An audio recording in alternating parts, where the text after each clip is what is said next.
정보처리 달쌤입니다. 오늘은 2024년 2월 14일, 내일부터 정보처리 기사 1회 필기 시험이 시작이 되죠. 시험 보시는 모든 분들 긴장 조금만 푸시고 힘 조금만 더 내셔가지고 다들 합격하시라고 이렇게 응원차 짜란 하고 나타났어요.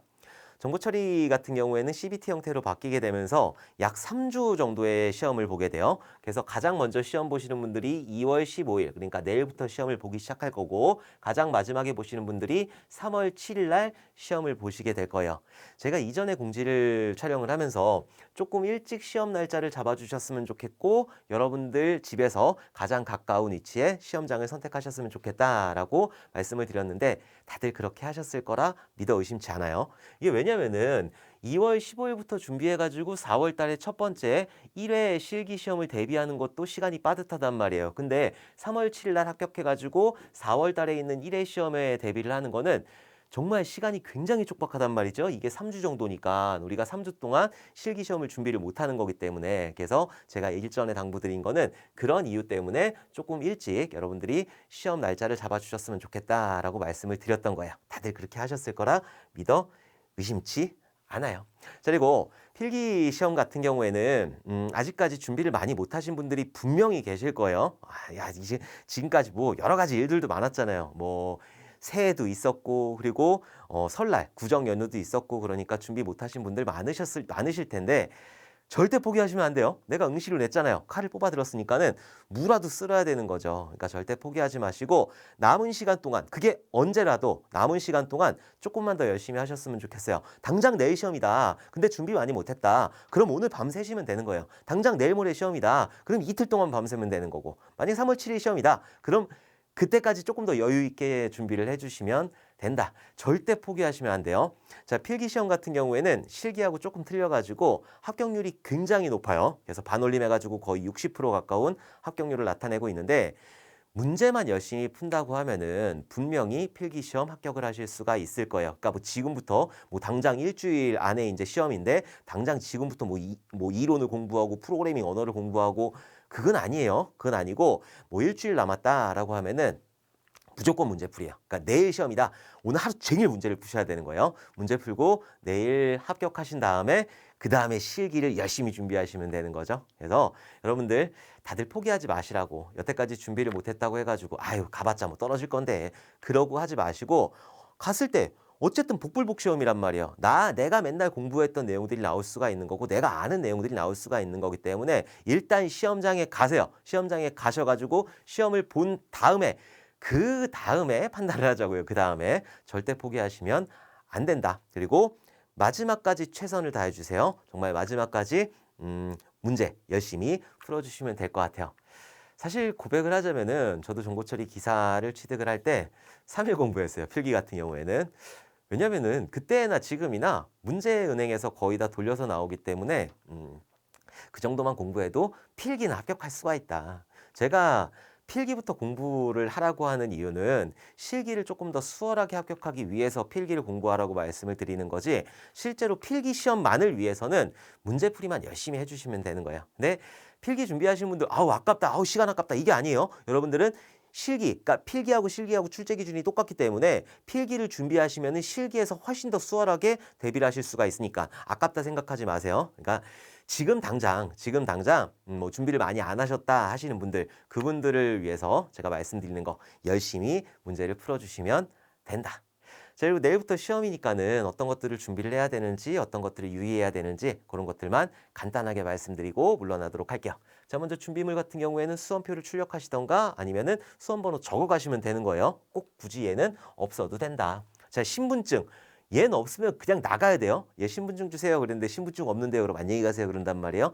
저 진짜 제가 작년에 시험 보러 갔을 때 신분증 없어가지고 퇴실하신 분을 봤거든요. 여러분들 꼭 신분증 챙기셔야 돼요. 뭐 내일, 뭐 모레, 뭐 당장 이렇게 시험 본다. 그럼 당장 가방에다 넣어가지고 절대 신분증은 빼먹으시면 안 된다. 뭐 주민등록증이라든지 운전면허증이라든지 여권이라든지 이런 것들 전부 다 유효하니까는 꼭 챙겨가셔야 돼요. 자, 그리고 필기구 같은 경우에는 얘도 내가 지금 뭐 계산식을 한다든지 아니면 프로그래밍 문제를 푼다든지 할 때 꼭 필요한 거니까는 필기구 꼭 챙겨가시고, 연습장은 안 가지고 가셔도 돼요. 연습장 같은 경우에는 그 시험 고사장에서 나눠주게 되거든요. 물론 달라고 안 하면 안 줘요. 그러니까 들어가자마자 달라고 해야 돼요. 왜냐하면 계산식 2과목부터 계산식 나오기 시작하니까는 꼭 달라고 하셔야 되는 거고 이 연습장 같은 경우에는 내가 가지고 나올 수가 없어요. 반납을 해야 되는 그런 연습지이기 때문에 계속 달라고 해야 돼. 계속. 10번이고 100번이고 달라고 해도 아무 상관이 없다. 그러니까는 필기구 꼭 챙겨가시고 연습지는 창피하다고 생각하지 마시고 꼭 달라고 해주셔야 돼요. 사실 저는 그 식당 가가지고 뭐 이거 바꿔주세요 이런 거 잘 못하거든요. 되게 낯가려가지고. 근데 이 연습지는 항상 달라고 그랬어요. 시험장 가자마자 연습지 한 장을 주세요. 이렇게. 여러분들도 꼭 그렇게 해주셔야 돼요. 오케이. 자, 그리고 주의사항, 좌석 배치도를 확인해야 되겠죠? 처음에 들어가면서 내가 어디쯤에 있는지, 그리고 자리 앞에 가면은 내 사진이 이렇게 떡하니 이렇게 나와 있을 거예요. 그래서 그 자리 앞에 앉아주시면 되는 거고, 전자기기 전원, 그러니까 여러분들 핸드폰들 다들 뭐 무음으로 해놓든지 아니면 꺼놓든지 그렇게 해주셔야 돼요. 괜히 띠리링 울려가지고 퇴실당하면 안 되니까. 자, 그리고 최종 점검. 시험장에 딱 들어가면 30분 정도 여유가 있단 말이에요. 여러분들이 지금까지 정리한 것들이 있으니까 그런 것들 정리를 해주시면 되는 거고, 그리고 그때도 그냥 문제 풀어주시면 돼요. 필기 같은 경우에는 문제를 많이 풀어주시면 된다. 자, 그리고 개인 물품들 정리해 주셔야 되는 거죠. 그래서 뭐 연습지라든지 이런 것들 시험 보기 전에 다 정리해서 가방에 집어넣고 나중에는 볼펜 한 자루하고 지우개 하나 하고 그렇게만 가지고 가시면 될 것 같아요. 그리고 계산기 같은 경우에는 CBT 화면에 있어요. 그리고 우리가 뭐 굉장히 뭐 수학적으로 깊이 들어가는 계산을 할 거 아니기 때문에 공학적인 계산을 할 거 아니기 때문에 그 정도 계산기, 그러니까는 그 시험장 CBT 안에 있는 계산기만 활용을 해도 충분히 하실 수 있다. 자, 그리고 연습지 같은 경우에는 다시 한번 말씀드리지만 무조건 달라고 그러셔야 돼요. 저 주세요, 주세요 해가지고 무조건 달라고 하셔야 된다. 그리고 마지막에는 자유롭게 퇴실을 하셔야 되는데 사실 정보 처리만 보는 게 아니에요. 그 시험장에서 정보 처리만 보는 게 아니고 여러 가지 기사 시험들을 같이 본단 말이에요. 그럼 먼저 퇴실하시는 분들이 분명히 있을 거예요. 그렇다고 긴장하지 마시고 나도 빨리 해야지 빨리 해야지. 시험 시간 2시간 반이에요. 여기 있는 시험 감독관 분들은 2시간 반 동안 시험을 감독하라고 나와 계신 분이란 말이에요. 그러니까 여러분들 절대 먼저 퇴실한다고 해가지고 긴장하고 나 빨리 풀어야지 막 초조해하고 그래가지고 실수하고 불합격하고 이러면 안 되는 거예요. 그러니까는 자유롭게 퇴실하되 시간은 넉넉하게 쓰고 퇴실을 해주셨으면 좋겠어요.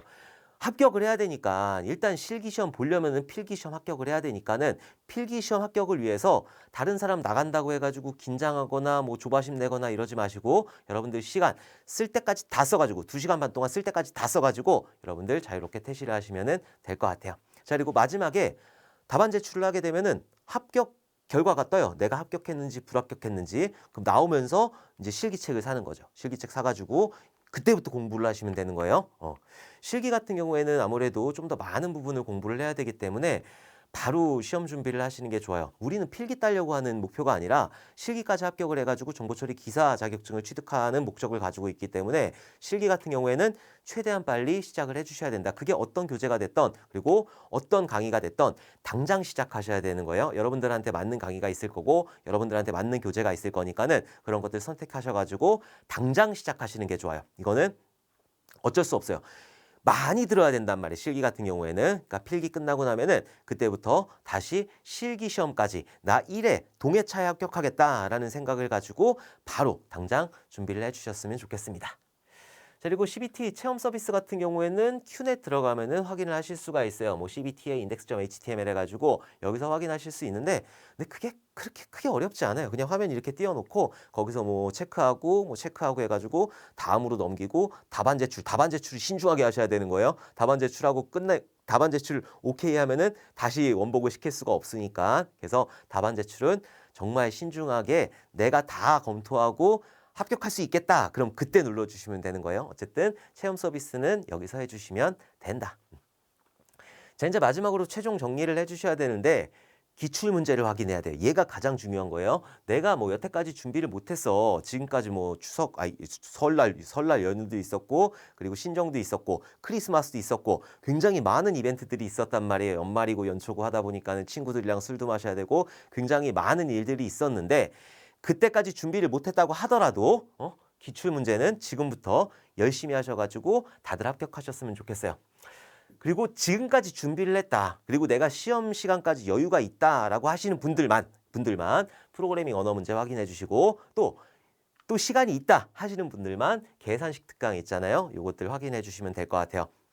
계산식 특강 같은 경우에는 유튜브에 올라간 것도 있으니까 그것들 확인해 주시면 된다. 자료 구조 쪽에서 트리라든지 아니면 그래프라든지 아니면은 순회 방법이라든지 그리고 또 뭐가 있었죠?